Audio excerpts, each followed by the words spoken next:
रेहोबोथ school of profit से आपको shalom.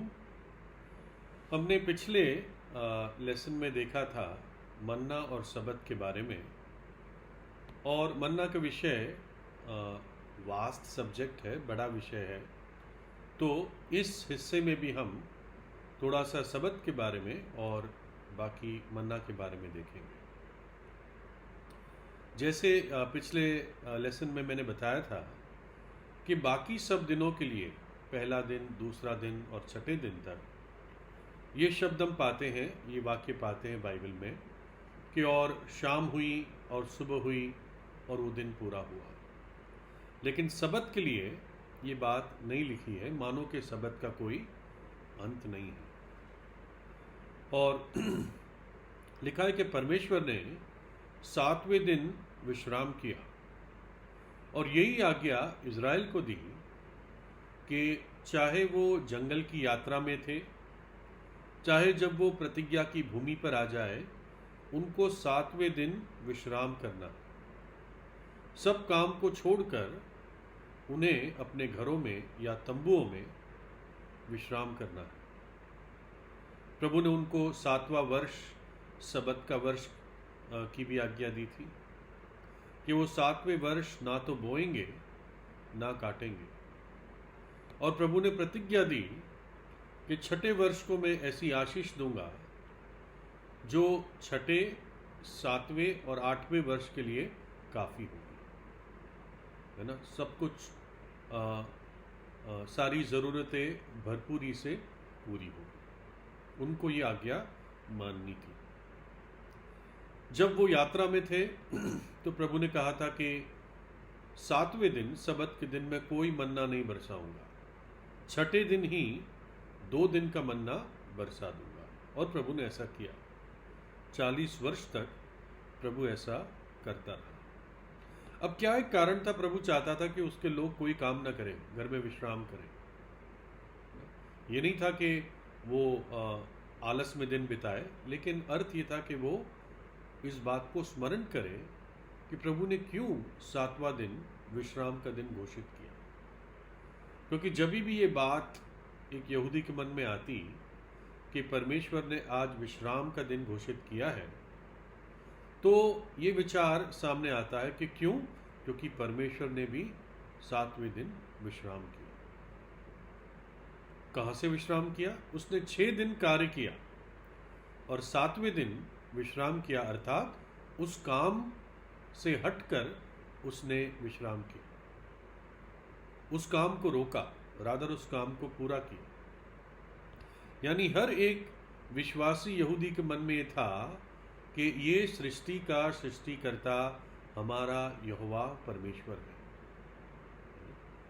और हमें भी हमारे बच्चों को ये बात बार बार याद दिलानी है कि ये सृष्टि का जो कर्ता है, रचने वाला, वो हमारा परमेश्वर है, प्रभु यीशु मसीह है। जो कुछ बना वो उसके द्वारा बना। एक हाल ही में एक घटना हुई अमेरिका में। एक बच्चों के क्लास में, मतलब बहुत छोटे बच्चे नहीं थे, मान लीजिए 3rd, 4th, 5th क्लास के बच्चे थे।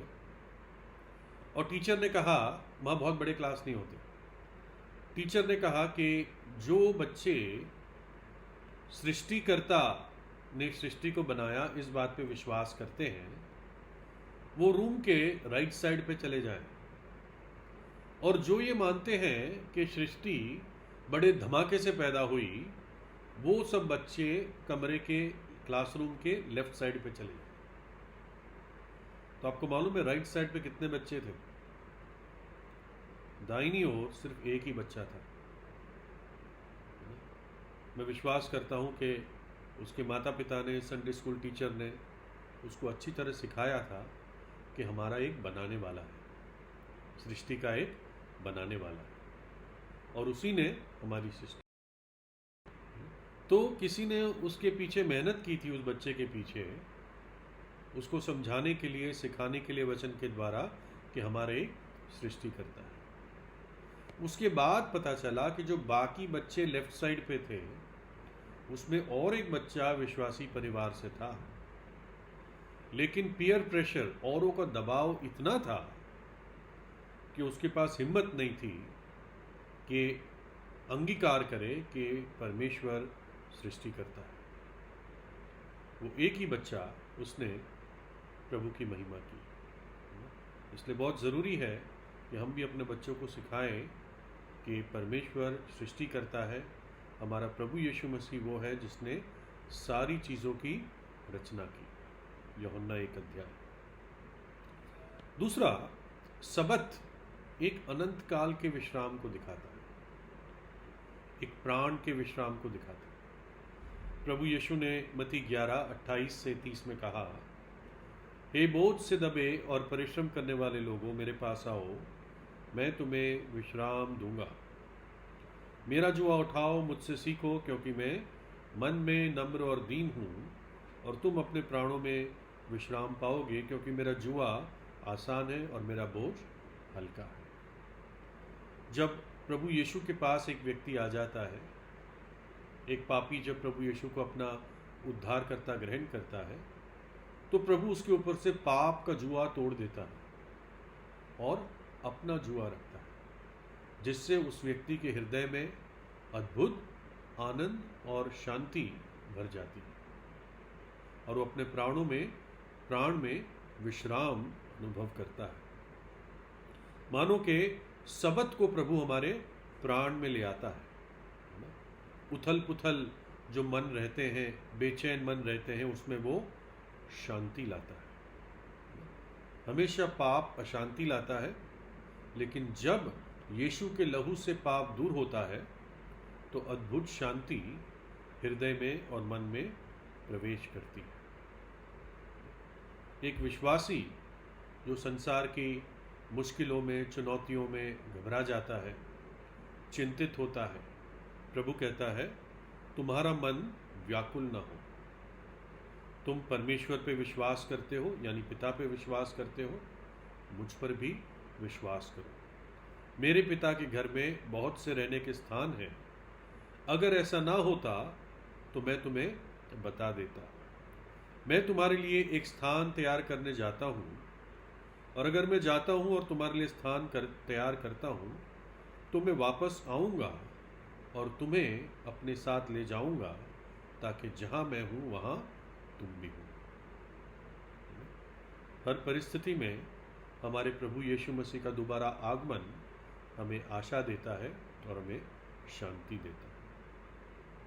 जिन्होंने प्रभु यीशु पे विश्वास किया, भरोसा किया, परमेश्वर ने उनको अनंत काल का विश्राम, अनंत सबत की प्रतिज्ञा दी।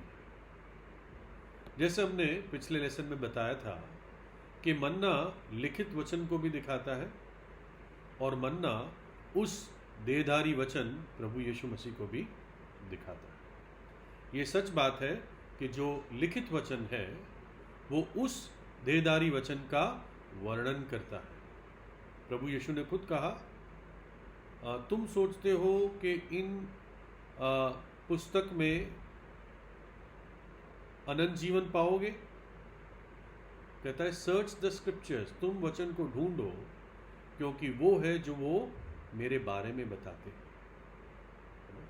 ये वचन जो प्रभु यीशु के बारे में बताता है, ये वही वचन है जो जब हम उस पर विश्वास करते हैं हमें अनंत जीवन प्राप्त होता है। देखिए, मन्ना कोई संसार की कोई उपज नहीं थी। ना वो मन्ना मिस्र से लाए थे, क्योंकि मिस्र में मन्ना होता नहीं था। ना पेड़ों पे मिलता था, ना जंगली स्थानों में, उनकी जंगल की यात्रा में कोई दुकानें थी। लेकिन मन्ना स्वर्ग से आता था, परमेश्वर की ओर से वरदान था, और वो स्वर्ग की रोटी थी। कुछ लोग जो आलोचना करते हैं, मन्ना का मजाक बनाते हैं, वो कहते हैं कि भाई मन्ना तो पेड़ में उगता था, इजरायली लोग पेड़ से खाते थे। तो एक सवाल आता है कि गर्मी में भी वो पेड़ कैसे फल देता था और सर्दियों में भी कैसे फल देता था, है ना? मुझे नहीं पता इस पृथ्वी पर कोई ऐसा पेड़ हो जो हर सीजन में फल दे, है ना? ये तो नए यरूशलेम में या नए युग में होगा, ये 12 महीने फल होगा। एक झूठी कहानी भी चलती है, इटली में सिसिली एक टापू है, आइलैंड है, और वहाँ बताते हैं कि मन्ना गिरता है। लेकिन फिर आगे क्या बताते हैं कि एक पेड़ है जिसका नाम ऐश ट्री है, ऐश ट्री इंग्लिश में कहते हैं, और गर्मियों में उस पेड़ से कोई मीठा मीठा सिरप जैसा गिरता है, और जब वो गिरता है तो वो मुलायम जैसे चाशनी होती है वैसे बन जाता है, और उनको वो मन्ना कहते हैं। तो पहली बात, वो सिर्फ गर्मियों में होता है। दूसरी बात, वो उसकी क्वांटिटी जो थी वो ऐसी क्वांटिटी नहीं थी। अब मैं बताऊंगा आपको कि मन्ना कितने क्वांटिटी में प्रभु रोज देता था। देखिए, 20 लाख लोग थे करीब जंगल की यात्रा में, और हर दिन के लिए प्रभु 40 वर्ष तक लगातार मन्ना बरसाता रहा। छठे दिन दुगना बरसाता था, लेकिन अगर हम कहा जाए तो हर दिन के लिए प्रभु 20 लाख लोगों के लिए 40 वर्ष तक मन्ना बरसाता है। जो लोग जंगल के यात्रा में ढेर हो गए तो उनके बच्चे थे जो बड़े होते गए। वैसे ही बाइबल जो है एक बहुत बड़ा आश्चर्यकरण है। कितने लाखों लाखों लोग इस बाइबल से तृप्त किए जाते हैं, उद्धार पाते हैं, है ना। ये बाइबल भी हमारे लिए परमेश्वर की ओर से एक स्वर्गीय तोहफा है ना, पवित्र आत्मा ने जो हमें दिया है। देखिए, जैसे लिखा है निर्गमन में कि करीब 6 लाख लोग मिस्र छोड़ के आए, और वो 6 लाख लोग जो थे वो पुरुष थे, यानी उनकी पत्नियां थी, उनके बच्चे थे। तो आमतौर से बाइबल स्कॉलर्स इसको 20 लाख लोग मानते हैं। भाई A.W. पिंक बताते हैं कि 2 मिलियन यानी 20 लाख लोग थे। और निर्गमन 16:16 में प्रभु ने कहा कि हर मनुष्य अपने लिए एक ओमेर इकट्ठा करे, एक ओमेर ले, और इतना इकट्ठा करे जितने लोग तंबू में हैं। यानी मानो कि 4 लोग हैं तंबू में, 4 लोग परिवार में हैं, तो 4 ओमेर इकट्ठा करें। अब ये मुझे क्लियर नहीं, अगर 2 बहुत छोटे बच्चे हैं तो उनके लिए आधा आधा ओमेर माना जाता था या क्या, फिर भी 3 या 4 ओमेर एक 4 जन के परिवार में इकट्ठा करना था। अब ओमेर कितना होता है? देखिए, ईफा जो होता है, एक ईफा 10 ओमेर के बराबर होता है, और एक ईफा 23 लीटर का एक बर्तन माना जाता है। यानी ओमेर 2.3 2.5 लीटर से कम का बर्तन माना जाता है। तो अगर इसका कैलकुलेशन किया जाता है तो रोज 20 लाख लोगों के लिए 4,500 टन मन्ना की आवश्यकता थी। दोबारा सुनिए, रोज 4,500 टन मन्ना की आवश्यकता थी, और छठे दिन 9,000 टन मन्ना गिरता था। आप सोचो, रोज। इसको हम इजीली समझाएं, A.W. पिंक इस तरह समझाते हैं कि अगर एक ट्रेन में 30 बोगी है, 30 डब्बे हैं एक ट्रेन में, और हर डब्बे में 15 टन मन्ना है, हर डब्बे में 15 टन मन्ना है, तो टोटल उस ट्रेन में 450 टन मन्ना लोड किया जा सकता है। और रोज ऐसी 10 ट्रेनों की आवश्यकता थी, रोज। ये प्रभु का प्रोविजन है अपने लोगों के लिए। मैंने 1 साल का कैलकुलेट किया, अगर मोटा मोटा 365 दिन मान ले एक साल में, तो 16 लाख टन मन्ना प्रभु हर साल आकाश से, स्वर्ग से बरसाता था। हमारा प्रभु कितना महान और सामर्थी है। नो वंडर, अचंभे की बात नहीं है कि उसका नाम यहोवा यिरे है। यहोवा प्रयोजन करता है। The Lord provides, the Lord is my provider. दाऊद कहता है, यहोवा मेरा चरवाह है, इसलिए मुझे किसी चीज की घटी ना होगी। तुम्हारा स्वर्गीय पिता जानता है तुम्हें किन चीजों की आवश्यकता है। वैसे ही बाइबल हमारे लिए एक प्रभु का अद्भुत प्रबंध है। हर पीढ़ी में हर व्यक्ति ने जिसने भरोसा किया, प्रभु ने उसकी सारी ज़रूरतें, उसके सारे सवाल, उसकी सारी आत्मिक आवश्यकताएं प्रभु ने बाइबल से पूरी की, और हर हमारे जीवन के क्षेत्र के लिए मार्गदर्शन दिया कि हम उसमें आशीषित हो सकें। मन्ना प्राप्त करने के लिए कितनी मेहनत करनी थी उनको, मतलब कहाँ जाना था? सिर्फ तंबू के बाहर तो जाना था। कितना आसानी से प्रभु ने उनके लिए प्रबंध किया। बाइबल के लिए क्या आपने बहुत परिश्रम किया? मैंने तो जब पहली बार मेरा मतलब उद्धार से पहले जिस चैपल में मैं गया, जो स्टूडेंट ग्रुप था, मैंने कहा मैं बाइबल चाहता हूँ। उन्होंने कहा अगले संडे आना, दे देंगे। उन्होंने मुझे दे दी। आप खुद सोचिए, आपको भी बाइबल कितनी आसानी से मिली। प्रभु का प्रयोजन। देखो, अगर एक बात सोचो, अगर वो मन्ना इकट्ठा ना करते तंबू के जो बाहर गिरता था, तो क्या होता? उसी मन्ना पे उनको चलना पड़ता। तो या तो मन्ना इकट्ठा करो या उसको अपने पैर से कुचल दो। प्रभु का वचन भी ऐसा ही, या तो प्रभु का वचन आदर करके उसकी आज्ञा को मानो, नहीं तो आप क्या कर रहे हैं?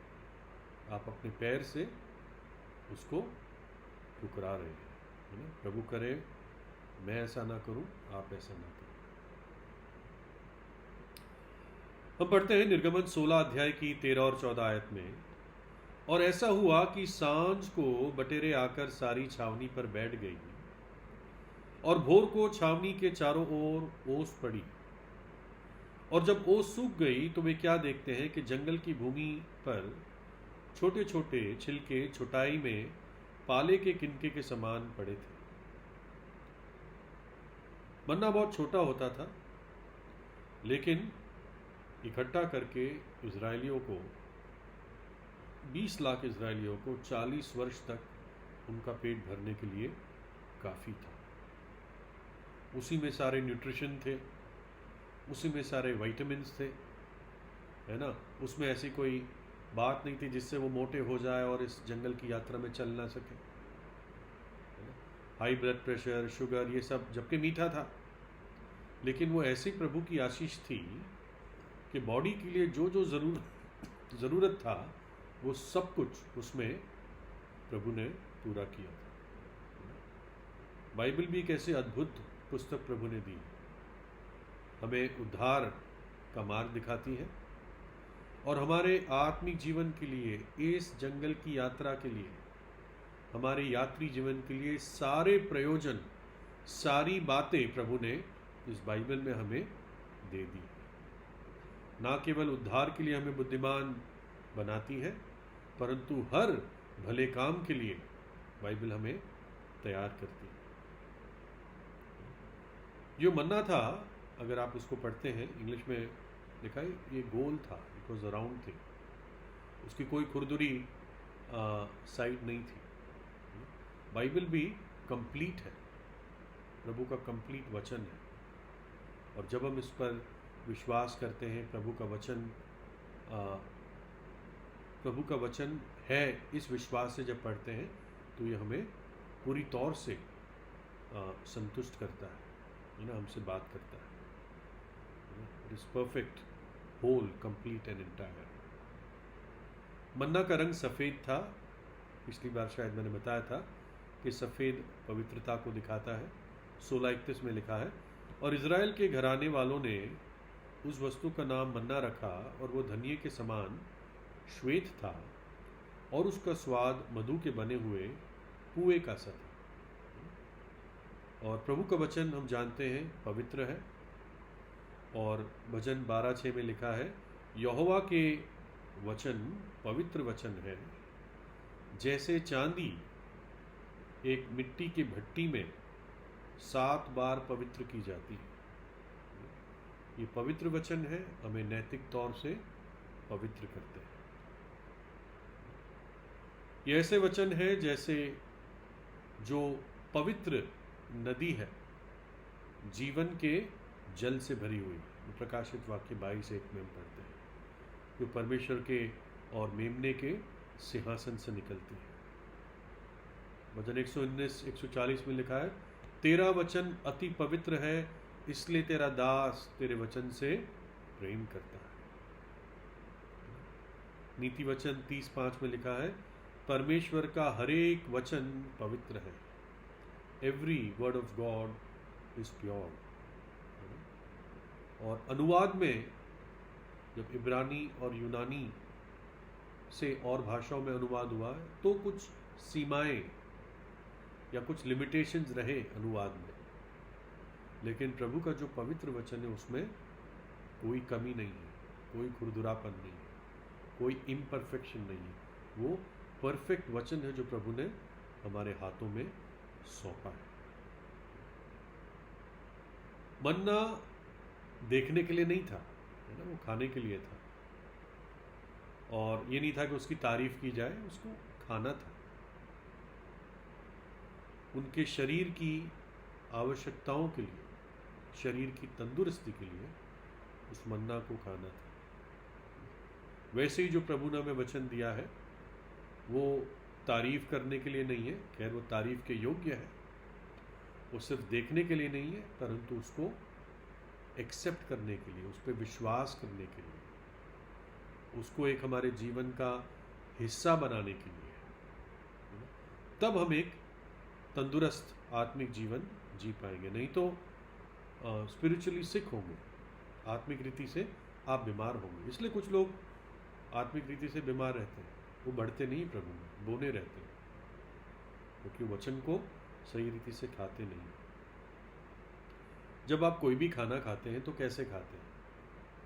न मानो आपके सामने एक बहुत बड़ी मेज़ बिछी हुई है, तो ये थोड़ी कि मेज़ से ही खाना शुरू कर दो। आप एक प्लेट लेते हैं जो मतलब सही तरीका है, और फिर उस प्लेट से, फिर उस मेज़ से आप अपनी प्लेट में जितना आपको चाहिए उतना लेते हैं और फिर आप उसको खाते हैं। कैसे खाते हैं? चबा चबा के खाते हैं। और जब वो आपने चबाया हुआ खाना आपके सिस्टम में जाता है, वो एब्जॉर्ब किया जाता है सिस्टम में, आपके ब्लड में, टिश्यूज़ में, आपके पूरे ओवरऑल बॉडीली ग्रोथ के लिए वो इस्तेमाल होता है। वैसे ही वचन है, पूरा बाइबल है। बाइबल को एक साथ तो आप हजम नहीं कर सकते, लेकिन हम क्या करते हैं? हम बाइबल पोर्शन बाय पोर्शन पढ़ते हैं और उस पोर्शन को हम अपने जीवन के साथ रिलेट करते हैं। मानो यशायाह 53 अध्याय है, वहाँ पर हम सफरिंग सेवियर, दुख उठाने वाले मसीहा को देखते हैं। तो मैं कैसे देखूंगा उसको? जैसे वहाँ लिखा है यशायाह 53 में, वो हमारे अपराधों के लिए घायल हुआ, तो मैं उसको कैसे फिर देखूंगा? मैं कहूँगा वो मेरे अपराधों के लिए घायल हुआ, तब ये मेरी प्लेट में आया और मैं उस पर मनन करूँगा, यानी चबाऊँगा, तब वो मेरे सिस्टम में एब्जॉर्ब होगा। तब जो खाना आपके सिस्टम में एब्जॉर्ब होता है वो जर्म्स के विरुद्ध लड़ सकता है, कीटाणु के विरुद्ध, कोरोना वायरस के विरुद्ध, है ना। कुछ लोगों को कोरोना वायरस नहीं लगता, उनका इम्यून सिस्टम स्ट्रांग होता है। वैसे ही जब हम वचन हमारे आत्मिक जीवन में हम डाइजेस्ट करेंगे, उस पर मनन करेंगे, उस पर चबाएंगे, तो आप उस पाप से, परीक्षाओं से आप लड़ पाएंगे। वचन 119:11 में लिखा है, मैंने तेरा वचन अपने हृदय में छिपा लिया है ताकि तेरे विरुद्ध पाप ना करूं। यहोवा मेरा चरवाहा है, ये सिर्फ दाऊद ने नहीं कहा, लेकिन ये इसलिए लिखा है कि मैं इसको खुद अनुभव करूं कि यहोवा मेरा चरवाहा है, वो मेरा अच्छा चरवाहा है, वो मेरा महान चरवाहा है और वो मेरा प्रधान चरवाहा है। मन्ना जो था वो डेली, रोज इकट्ठा किया जाता था 6 दिन के लिए। वैसे ही वचन हमें रोज पढ़ना है, एक दिन का वचन पढ़ा हुआ पूरे हफ्ते के लिए नहीं चलेगा। उनको हर सुबह या जब ओस का समय होता था, जब अंधेरा होता था, तब उनको इकट्ठा करना था। और वैसे ही हमें भी प्रभु का वचन जितना हो सके, एज फार एज पॉसिबल, आप ओस के समय अंधेरे में, यानी जब बाहर अंधेरा है, आप तब प्रभु के साथ, उसके वचन के साथ समय बिताएं। बड़ी आशीष का समय होता है। मन्ना इकट्ठा करना, मन्ना प्राप्ति तो इजी था, बाहरी था, लेकिन उसको इकट्ठा करने में लेबर था, परिश्रम था। उनको यत्न के साथ उसको इकट्ठा करना था अपने सब परिवारजनों के लिए, और फिर उसको पका के वो लोग खाते थे। वैसे ही प्रभु का वचन हमें यत्न के साथ स्टडी करना है, उसके साथ समय बिताना है। हम सबके पास सेल फोन्स है, आप सेल फोन में डालकर उसको जब चाहे सुन सकते हैं, जितना चाहे, जितना जल्दी चाहे, दिन में कई बार आप सुन सकते हैं, है ना। नीति वचन 2 अध्याय 1 से 5 में बहुत सुंदर वर्सेस है, आप ध्यान से सुनिए। मेरे पुत्र, यदि तू मेरे वचन ग्रहण करे और मेरी आज्ञाओं को अपने हृदय में रख छोड़े और बुद्धि की बात ध्यान से सुने और समझ की बात मन लगाकर सोचे और प्रवीणता और समझ के लिए अति यत्न से पुकारे और उसको चांदी की नाई ढूंढे और गुप्त धन के समान उसी खोज में लगा रहे, तो तू यहोवा के भय को समझेगा और परमेश्वर का ज्ञान तुझे प्राप्त होगा। ये कौन सा ज्ञान है? ये उद्धार के टाइम जब आपने यीशु मसीह को जाना, वो ज्ञान नहीं है। ये प्रभु को गहरी रीति से जानना है, उसके वचन के द्वारा। एक वचन है, इंग्लिश में है भजन संहिता में, डीप कॉलिथ अनटू डीप, गहराई गहराई को पुकारता है। जब आप अपने गहरी अभिलाषा से, हृदय की गहराई से प्रभु को खोजते हो, उसके वचन में, वचन के साथ, उस पैशन के साथ टाइम बिताते हो, उस अभिलाषा के साथ, तो आप, प्रभु भी अपनी गहरी बातें, अपनी गहरी उपस्थिति आपको अपने वचन के द्वारा देगा। जो छोटी छोटी चीज़ें ज़मीन पे बिखर जाती है, उसको इकट्ठा करना आसान नहीं है।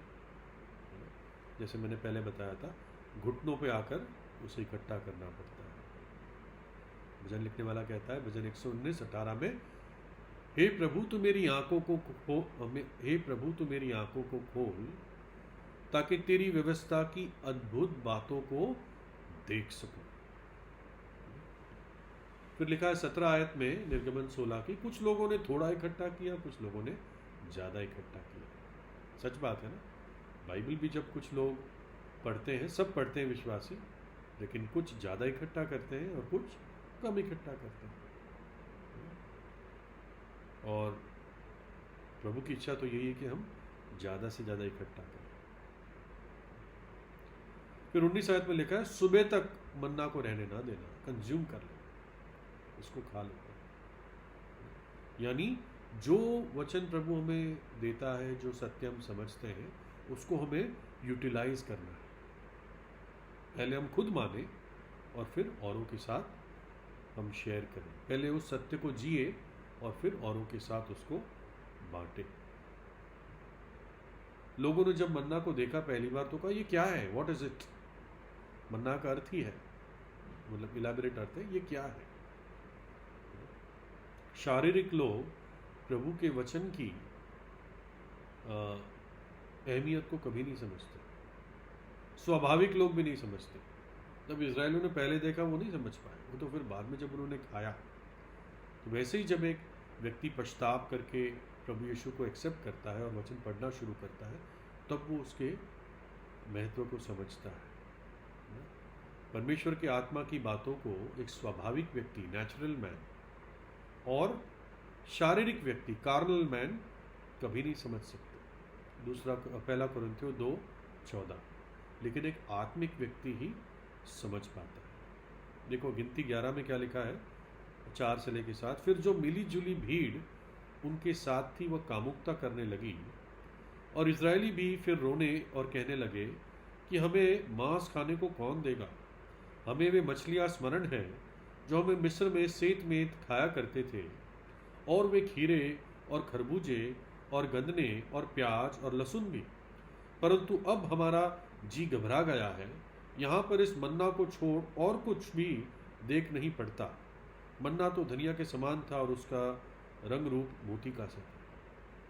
वो लोग परेशान हो गए, डिस्पाइस करने लगे, तुच्छ जानने लगे मन्ना कि मन्ना के अलावा तो कुछ दिखता ही नहीं है।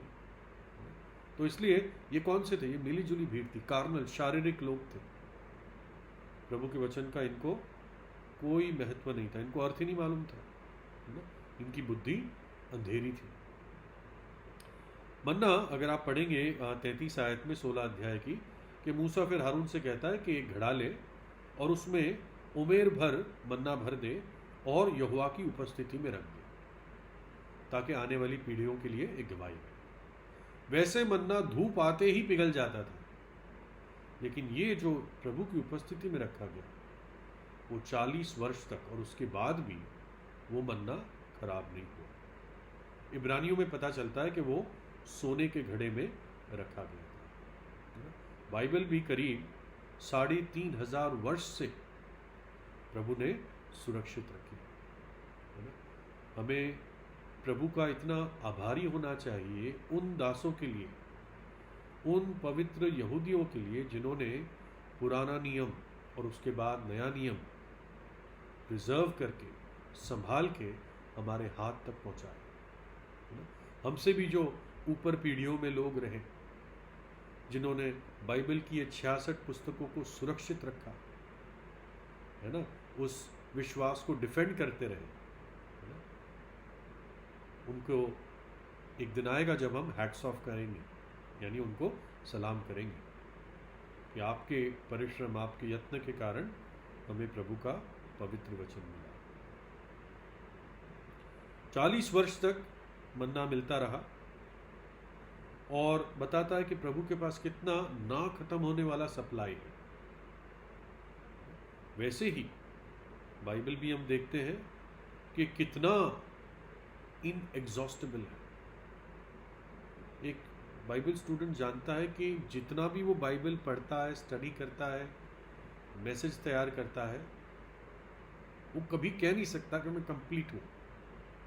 उसको हमेशा अपने आप को अधूरा फील होता है। क्यों? क्योंकि वचन इतना एक खान है, एक ऐसा खेत है जो कभी पूरा काटा नहीं जा सकता। और वास्तव में जैसे लिखा है पहला पतरस में कि घास तो झड़ जाती है और फूल खत्म हो जाते हैं, परंतु यहोवा का वचन सदा के लिए बना रहता है। ऐसा वचन है। हम आखिरी दिनों में हैं, बुरे समयों में हैं, और हमारे पास ये प्रभु का धन्य वचन है। हम इसको और इसकी अहमियत को, इसकी कीमत को जानें, उसको और ध्यान से पढ़ें, है ना, उसको स्टडी करें। यिर्मयाह कहता है कि मैंने तेरे वचन पाए और उनको खा लिए, और तेरा वचन मेरे हृदय का हर्ष और आनंद का कारण था। अगर आपको एक हेल्दी और मजबूत जीवन जीना है प्रभु के लिए, तो ये रोज का मन्ना आपके लिए बहुत आवश्यक है। बहुत थोड़ी देर और जल्दी में मैं अब दूसरा जो एस्पेक्ट है मन्ना का, कि मन्ना उस देहधारी वचन को भी दिखाता है। यूहन्ना 1:1 में लिखा है, आदि में वचन था, वचन परमेश्वर के साथ था और वचन परमेश्वर था। 14 में लिखा है, और वचन देहधारी हुआ और हमारे बीच में डेरा किया, और हमने उसकी महिमा को देखा, जैसे पिता के इकलौते की महिमा है, अनुग्रह और सच्चाई से भरपूर। यूहन्ना 6:32-33 में यीशु ने उनसे कहा, मैं तुमसे सच कहता हूँ कि मूसा ने तुम्हें वह रोटी स्वर्ग से ना दी, परंतु मेरे पिता मेरा पिता तुम्हें सच्ची रोटी स्वर्ग से देता है, क्योंकि परमेश्वर की रोटी वही है जो स्वर्ग से उतरकर जगत को जीवन देती है। वो कौन था? प्रभु यीशु मसीह। यानी प्रभु खुद कह रहा है कि सच्चा मन्ना मैं हूं। मूसा ने वो रोटी नहीं दी थी तुम्हें, मेरे स्वर्गीय पिता ने दी थी, लेकिन जो सच्ची रोटी है वो है जो जगत को जीवन देती है। मन्ना स्वर्ग से आता है, खुद लिखा है 16 अध्याय में, यहोवा ने मूसा से कहा, देख मैं आकाश से या स्वर्ग से रोटी बरसाऊंगा। और वैसे ही प्रभु यीशु के लिए लिखा है 1 कोरिन्थियों 15 में कि he is the Lord from heaven, वो स्वर्ग से आया हुआ प्रभु है। मन्ना एक फ्री गिफ्ट था परमेश्वर की ओर से, तंबुओं के बाहर गिरा हुआ था। वो उनकी कोई पेमेंट नहीं था, उनको कोई उसको लेने के लिए कोई कहीं दूर नहीं जाना था, है ना। एक मतलब इन सिंपल वर्ड्स वो एक परमेश्वर की ओर से एक फ्री गिफ्ट था। और वैसे ही परमेश्वर ने अपने पुत्र को इस संसार के लिए एक फ्री गिफ्ट के रूप में दिया। यूहन्ना 3:16, क्योंकि परमेश्वर ने जगत से ऐसा प्रेम किया कि अपना इकलौता पुत्र दे दिया, ताकि जो कोई उस पर विश्वास करे वो नाश न हो परंतु अनंत जीवन पाए। पौलुस कहता है, thanks be unto God for his unspeakable gift. प्रभु की ना बयान किए जाने वाले वरदान के लिए, तोहफे के लिए प्रभु का धन्यवाद हो। मन्ना उन्हीं के पास आया सीधा तंबू के बाहर। वैसे ही हमारा प्रभु अपना स्वर्गीय स्थान छोड़कर इस धरती पर आ गया, मनुष्य का पुत्र खोए हुओं को ढूंढने और उनका उद्धार करने के लिए आया। हमने देखा कैसे उन्होंने मन्ना को डिस्पाइज किया, तुच्छ जाना मिली जुली भीड़ में। क्या कहा कि हमारे सामने तो बस ये रोटी पड़ी रहती है, मन्ना ही मन्ना है। वैसे ही इजराइल ने प्रभु वह तुच्छ जाना गया और मनुष्य का त्यागा हुआ था, वह दुखी पुरुष था, रोग से उसकी जान पहचान थी, लोगों ने उससे मुंह फेर लिया, वह तुच्छ जाना गया और हमने उसका मूल्य ना जाना।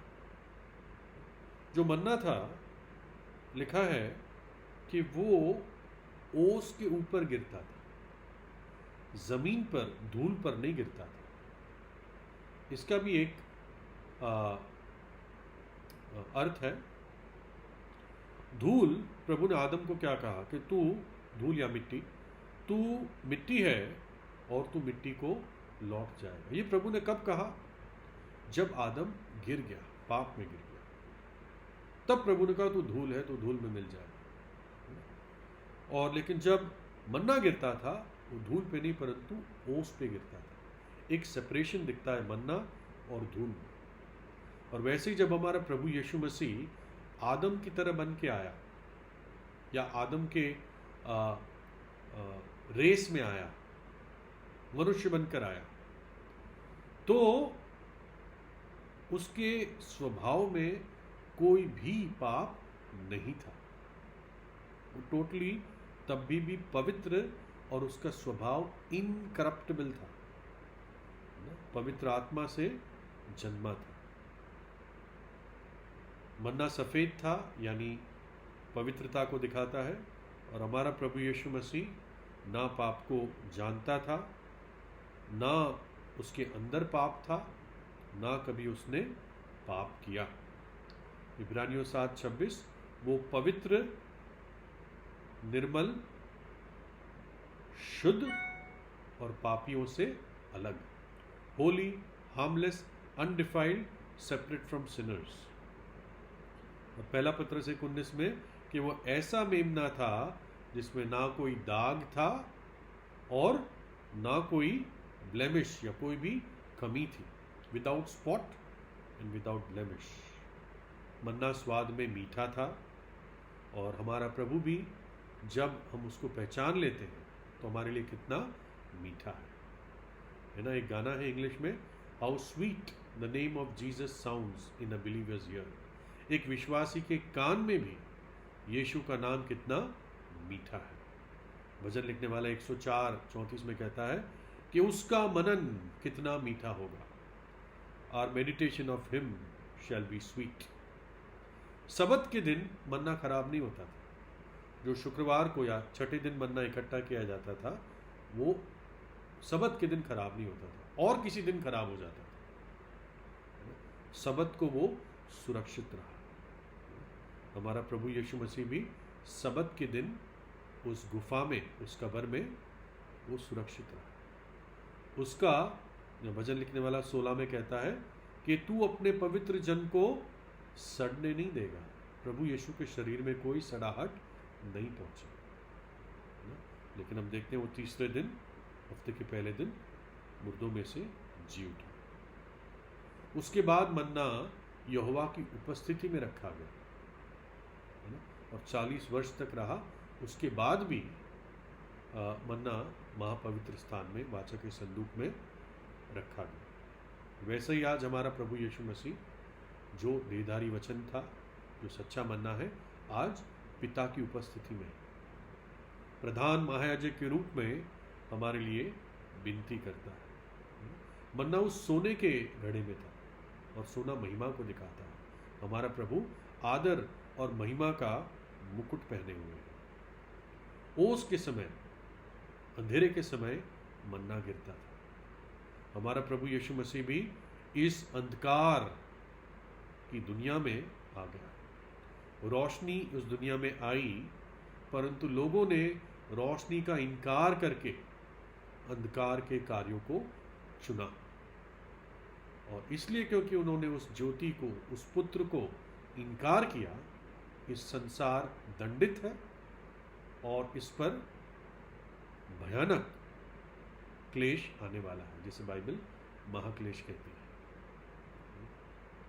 तो प्रभु करे कि जो मन्ना है, लिखित वचन, और यीशु जो देहधारी वचन है, हमारे लिए और रोज रोज मीठा होता जाए, हम और उसके अभिलाषी होते जाए, और आखिरी दिनों में, जैसे डैनियल 11:32 में लिखा है, हम वो लोग हो जो परमेश्वर का ज्ञान रखें और उसके लिए बड़े बड़े काम करें। प्रभु आपको आशीष दे।